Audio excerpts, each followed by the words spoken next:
Mradi wa ujenzi wa eneo Kitulo katika barabara yetu ile ya kutoka Isonje Kikondo Makete una jumla ya kilomita 96.4 ambapo tunakwenda kujenga kilomita 36.3 kutoka eneo la Kitulo mpaka eneo.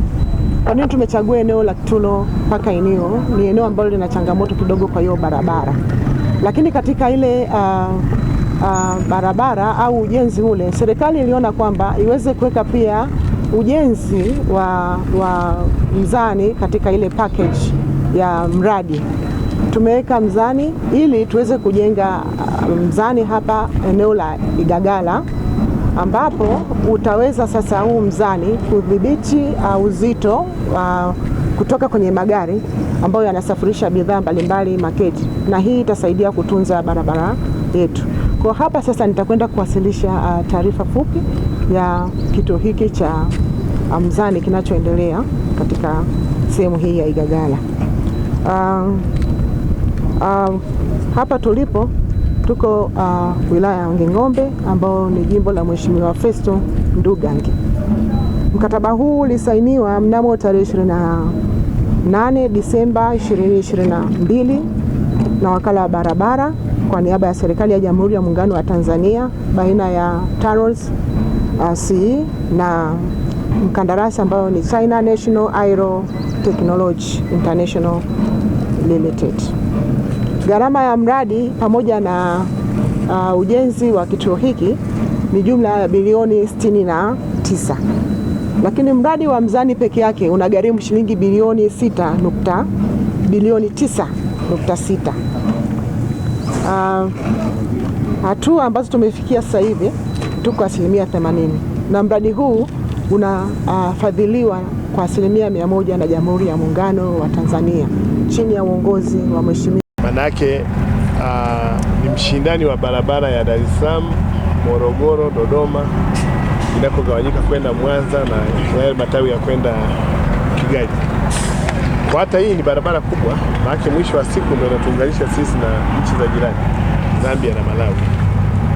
Kwa hiyo aina yoyote ya maboresho ya miundombinu ikiwemo miundombinu hii ya mizani ni kwenye kuiweka barabara hii kuwa kwenye hadhi inayostahili. Na utaona Mheshimiwa Waziri pale mzani wa Morogoro alifanya maamuzi pale baada ya kukwazwa na foleni ambayo haina lazima, kitu ambacho hapa sisi tunashukuru kwamba TANROADS imekidhibiti kwa wakati wote.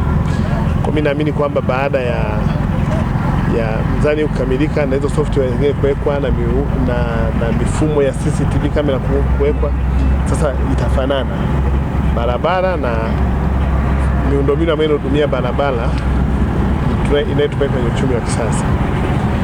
Lakini la pili, manager ni kila ambacho nimekizungumza tulipokuwa pale kwenye mzani wa mwanzo. Hapa anajenga kandarasi Zawa MT. Anajenga kwa milioni 272. Mimi wito wangu bado ni ule ule. TANROADS tuna miaka 28. Tuna miaka 24 toka tumeanzishwa. Na tumejenga wastani wa kilomita ngapi za lami nchi nzima? Zaidi ya kilomita 8,000. Naam? 12. Sasa uzoefu wa TANROADS kwa miaka 24 tukiwa tunajivunia kujenga barabara mtandao wa lami kwa zaidi ya kilomita 12,000 kwenye nchi, tukiwa tumedesign na kujenga madaraja mengi, mimi bado ninaamini ni uzoefu, hatuna kisingizio, kwa sababu uimara wa mabenki leo ni mkubwa kuliko TANROADS ilipoanzishwa. Kwanza tumekuwa na mabenki mengi na mitaji imekuwa ni mikubwa, lakini wahandisi na makampuni ya wakandarasi wazawa leo ni mengi na na uwezo mkubwa kuliko tulipoanza TANROADS 2001. Kwa mimi bado naona kuna hoja na haja ya msingi ya TANROADS mnapoenda kwenye vikao vya wizara kuishauri Wizara ya Ujenzi kwamba kwa uzoefu ambao ninyi kama TANROADS mko site na wakandarasi wa nje, bado mnaona kuna haja ya serikali kufanya maamuzi, baadhi ya miradi ianze kutekelezwa na wazawa, na hasa miradi ambayo tunatekeleza kwa pesa zetu za ndani, kwa sababu kama tunakusanya kodi zetu za ndani, tunaenda kutangaza barabara kilomita 70, alafu anashinda mtu wa nje tunampatia, maana yake ni kwamba ni hela imeondoka. Kwa hiyo mimi kwa naona Engineer Shalua, kwa sababu yeye ni mtu wa siku nyingi pia kwenye industry hii, bado mna nafasi ya kushauri kwamba wizara huko site ambako tunatekeleza miradi na wakandarasi, walimu wa hao wakandarasi wa nje ni vijana wa Tanzania wanaofundisha. Kwa mimi naona kwamba tu maintain hela zetu hapa, tu maintain ajira zetu, na mzunguko wa pesa utakuwa ni mkubwa, kujenga uwezo wa wazawa kuweza kusimama kwenye uchumi. Lakini wizara iko tayari. Sasa kwetu wajenga barabara Mzani tu, na yeye tujengee na Mchina Mzani. Mbona wewe hapa anajenga? Kwa hiyo tukaanza kwamba kwenye barabara hii, barabara bilioni 60, kuna daraja design yake, tafute local company ya Kitanzania design ajenge, kwa sababu wizara ya ujenzi tuna designers. Ndio maana kina Mfugala alikuwa dedicated ile barabara kwamba ni moja ya designers wa madaraja ambao taifa liliwahi kuwa nao. We have a lot of Mfugalas kwenye wizara ya ujenzi, tuwatumie wa design. Endelea kupata kazi kama wazawa. Nadhani umeongea sana kuhusu wakandarasi kupata kazi, ni jambo zuri. Wakandarasi wengi wapo wazuri na wapo ambao sio wazuri.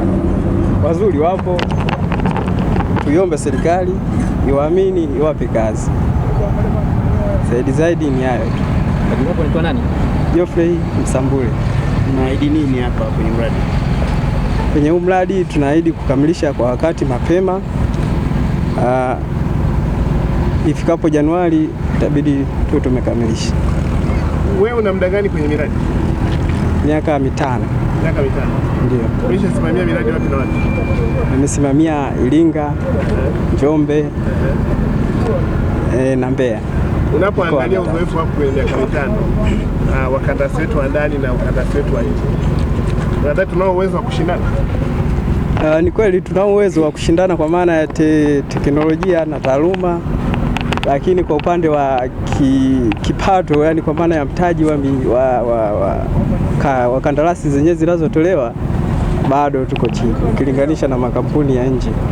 Kwa hiyo unakuta kampuni labda mradi ni wa bilioni nyingi, mkandarasi anakosa vigezo kutokana na kukosa pesa za kutosha mradi. Wewe umesoma chuo gani? Mimi nimesoma MUST. Yeah. Kimsingi eneo la Makambako ni eneo sensitive sana, kwa maana ya kwamba ni trunk road ya barabara kuelekea nchi za jirani, Zambia, Malawi na maeneo mengine ya nje ya nchi yetu. Sote tumekuwa tukiona shida inayopatikana hapa eneo la Makambako kwenye eneo la Mzani. Kwa kweli uamuzi wa kwanza kutengeneza one stop center, kwa maana taasisi zote za serikali zifanye kazi kwa pamoja, ni wazo zuri ambalo linaenda kuamsha na kukimbiza maendeleo kwenye eneo lote la eneo la mji wa Makambako, lakini kuelekea kule Mbeya. Lakini uamuzi wa sasa wa immediate wa kuongeza mizani na kubadilisha mifumo ya mizani kuweka kidijitali zaidi, itapunguza kweli foleni ya wananchi ambao wafanyabiashara wanaosafirisha mazao yao kutoka maeneo mbalimbali ndani ya nchi na pia nje ya nchi yetu. Kwa kweli hili jambo ni zuri na tuipongeze wizara, tupongeze Mheshimiwa Rais Daktari Samia Suluhu Hassan na mwenyekiti wa chama chetu kwa kweli kuona kuna ulazima wa kuhakikisha kwamba tunaboresha miundombinu ya barabara, hasa kwenye trunk roads ambazo zinatumika na mataifa mbalimbali, kuhakikisha kwamba shughuli za